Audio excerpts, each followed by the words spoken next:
kids is not exactly conducive to living a streamlined, minimalist life. But I finally tackled the toy explosion and I found a system that is working really well. So if you have kids and their toys are driving you crazy, let's go.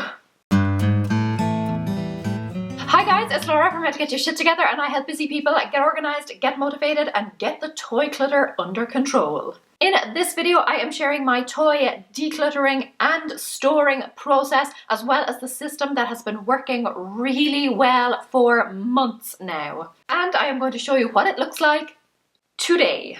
Now, I don't know about you and your kids, but for me, toys seem to end up all over the house. And when you see toys everywhere, of course it's going to feel overwhelming. Of course it's going to feel like they are taking over your home. They're everywhere you turn. I even opened a bathroom drawer once to get my toothbrush and a stuffed toy popped out. My daughter had wedged it in there as a surprise, and I was surprised. It was pretty dark, I was pretty sleepy, and something jumped out of a drawer at me. Cut the living snot out of me. So step one was to pull on my KonMari pants and put everything in one big pile. This is what we have been using as just a dumping ground since we moved in. The plan first is to, as quickly as possible, go through the rest of the house and bring in everything here. Yeah, I just have to get stuck in and do it, because if I wait for the motivation to come, it's never going to get done. So let's see how long it takes to gather everything up. This is Scout's room. It's a bit of a disaster. But under here, oh, actually there's not nearly as much as I thought there would be under there. I thought that was just full of toys. Okay, this may not be as bad as I thought. But I brought up a tub, which I've already started filling here, just to make it easier to carry things around. I'm going to zip around here and see how quickly I can get all of these gathered up. If you have multiple kids, well, first of all, I take my hat off to you. I can barely manage the one. But if you do separate things into multiple piles, one for each child, plus a pile of shared toys like footballs, board games, etc. I thought I was done until I remembered we have a basement. I could have decluttered room by room and saved myself the hassle of dragging it all to the one spot, but first, like I said, I felt like toys were taking over the house. I needed to get them out of every single room. And second, gathering them all in one pile, as Marie Kondo recommends, forces you to face the reality of how much stuff you have. So it's easier to let some of it go. This is everything, and it is a lot.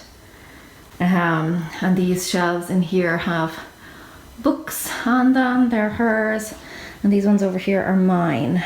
But yeah, this is a lot of stuff. Next step is to break everything down into categories. Let's just get stuck in, shall we?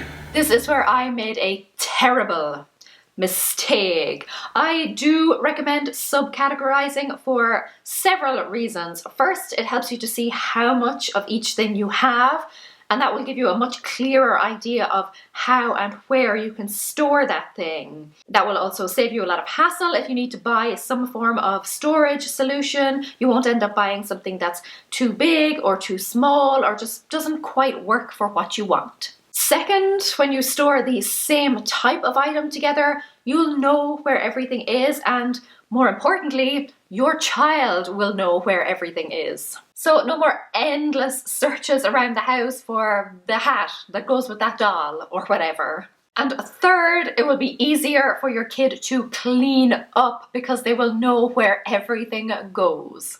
My mistake was that I did it as an extra step. I should have separated everything either as I was bringing it all to the room initially, or as I was going through and decluttering everything. But instead, I basically did it as an extra in-between step. I categorized everything while doing a quick pass to remove any obvious junk or items that didn't belong there. By doing that, I basically doubled my workload.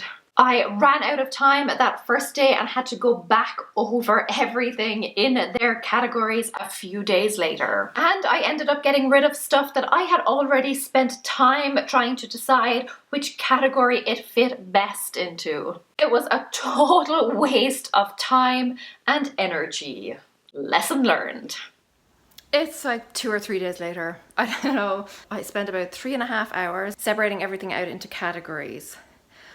That's pretty much all I've done. So let me show you what the current state of affairs is. This is the room now with everything divided out.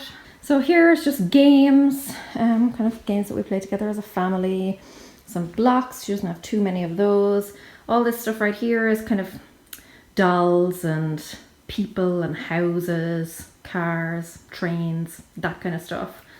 Over here, all her soft toys. This pile horrifies me. She has a lot. Moving back here then, the biggest pile right in the middle is just kind of miscellaneous stuff. To be honest, I didn't bother breaking it down. It's just a mishmash of things. It didn't make sense really to kind of try and sub-categorize that. And then finally over here, some craft stuff and her books. Let me show you some other things. I do have kind of like lights and cameras and stuff in the way, but over here I separated out, so there were some storage tubs and boxes and things. Some of them contain, you know, like seasonal things or like decorative things or things that belong to me. But all this stuff has been removed. I also found, so this stuff is kind of just sentimental. It's a box of sentimental stuff that I'm going to put away. I found some clothes and bedclothes and things that I'm going to wash and then put back. And then over here, this is a bag just of rubbish, stuff that's going to be dumped. This is a box of stuff to be recycled. That stuff has to be shredded. And that box there is being filled up with stuff that can be donated. So my next job now is to go through each individual pile and try and whittle it down even further. One of the questions that I get asked a lot is whether to get your kids involved in the process. For the most part, I would say yes. I think it teaches them valuable life lessons. It encourages them to take responsibility for their stuff. It helps them recognize what truly makes them happy. It fosters more of a giving spirit when you donate stuff, and it teaches them how to declutter and organize their belongings and to take care of them, maintain them, and just generally keep a nice orderly space. But do what you think is best. When I first did the KonMari method, I didn't include my daughter. She was only 2 years old at the time, and I just felt that she wasn't mature enough to really understand the process. The second time I did actually include her. She was 3 years old at that stage, and I have to say, it went much better than I anticipated. I told her that there are other boys and girls who have no toys. But now still to this day, she can't really understand why they can't just go to the store and get some, bless her. But at the time, it did make it a little bit easier for her to make decisions based on what might benefit someone else. Also, because we lived in a much smaller house back then, I decided to rotate toys, but probably not in the typical way. I asked her which toys she wanted to play with right now and which toys she wanted to save to play with another day. This proved really effective. It made it so much easier for her to pick out her favorite toys. She did still choose some toys to donate, but a large amount went up to our attic. The way I did it differently though was that I didn't just rotate them at regular intervals. I kept that stuff up there until she specifically asked for something, which she did every few weeks. Then she had to choose something to go up in its place. That worked really well for us because it showed me what she had outgrown. There were lots of things that never came down from the attic. So when we moved about a year later, I had no qualms about donating that stuff. It also meant our living room wasn't completely overrun with toys, and it honed her ability to decide what sparked joy for her and to make more deliberate choices. So if you live in a small space, or maybe you feel your kids are just too young to really grasp the concept of decluttering or the process in general, or maybe they're just not on board, then I would recommend doing it this way. Ask them what they would like to play with right now and what they would like to save for later. And then just leave it there until they ask for it or until they outgrow it. And if something comes out of storage, something else has to go in. This time around, I did a bit of a mix. I went through everything first on my own. I weeded out things that were obviously trash, you know, broken bits and bobs, things that had missing pieces, etc. I went through every single pen and marker and got rid of the ones that didn't work. I also got rid of things that I knew she genuinely didn't really care for. So things she hadn't played with in a long time, things she had no sentimental or emotional attachment to, you know, stuff like toys from Happy Meals or Kinder Eggs, half-used sticker sheets, that sort of thing. Afterwards, when I had whittled everything down myself, she did actually join me and we went back over everything. And I have to say, she did actually get rid of some extra things, and of the stuff that I had, you know, secretly removed, she didn't miss anything. The reason I didn't record that process is because I really needed her to focus. If there's a camera around, she will play up to it. Hello! After that, I put everything away that didn't belong there. I dumped the junk, I put sentimental items in the basement with the rest of that type of stuff. I moved the board games into the family room in the basement and her stuffed toys up to her bed. That gave me a really clear idea of what was left and what type of storage I would need. So I eyeballed the categories, I took some measurements of, you know, like bigger toys and the room itself, and I decided on the best options. And I was actually able to repurpose a lot of stuff that we already had on hand. But there were some additional items that I still wanted, so I have come to my happy place to get the furniture to put all the toys in.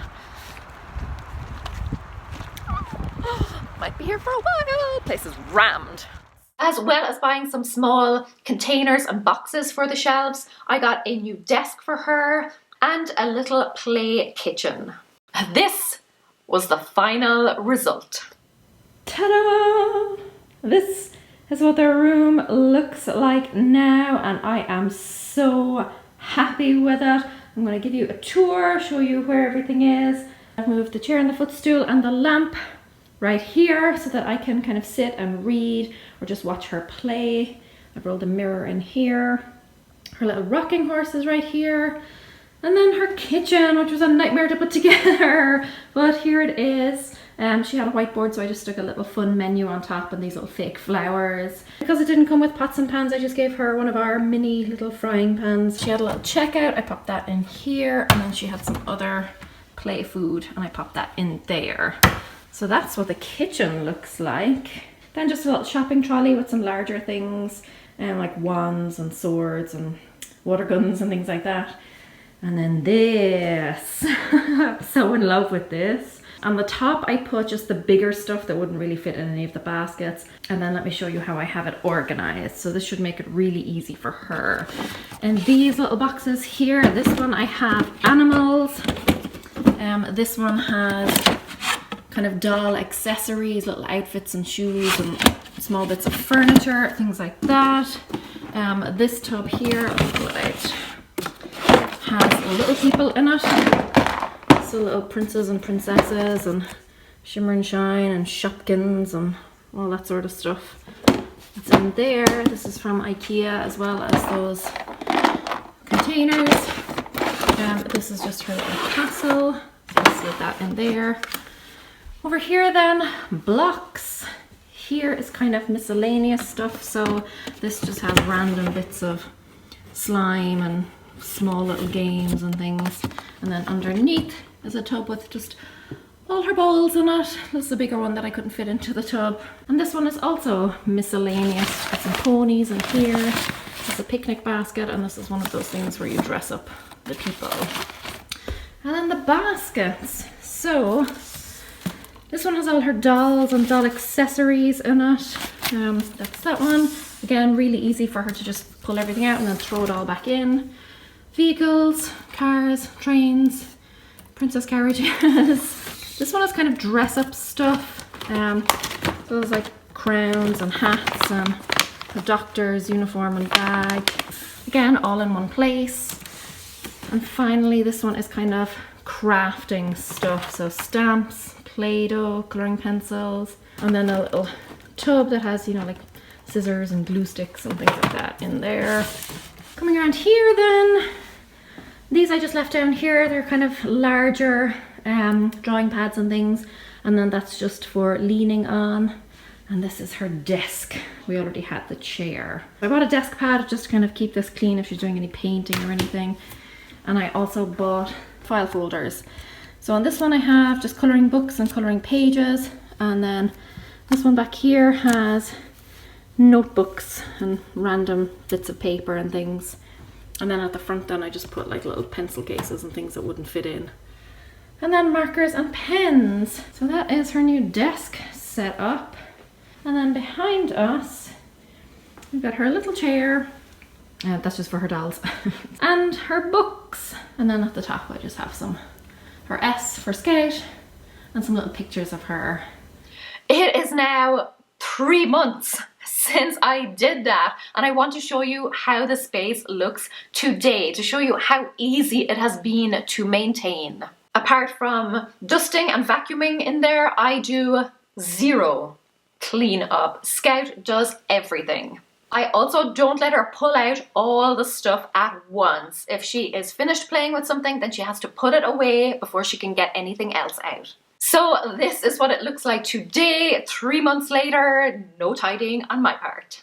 The first thing you'll probably notice is that yes, there are some things on the floor. These are kind of little houses, brick houses, Lego houses that she built that apparently are very important to her, so she doesn't want to put them away right now. So I'm fine with that. This is the chair, so she normally keeps kind of some stuffed toys and bits of papers here. That's what it looks like right now. She's got this stuff. This is a new addition. She got that for Christmas.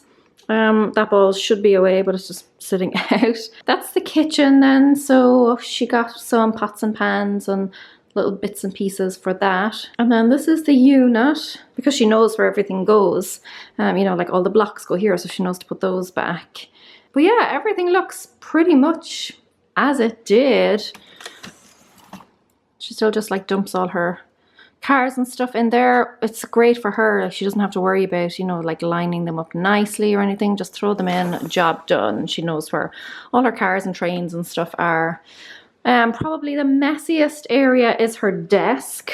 She likes to sit down and draw pictures and craft. I don't think the lamp was there actually when I first did the room. So that was a lamp that I had on my desk downstairs, but I didn't really need it. So I moved it up here for her. I mean, it's not looking amazing, but it's still all contained in one place. Then just over here, some extra things that she got for Christmas, the little doll on the bath and little bits of clothes and things.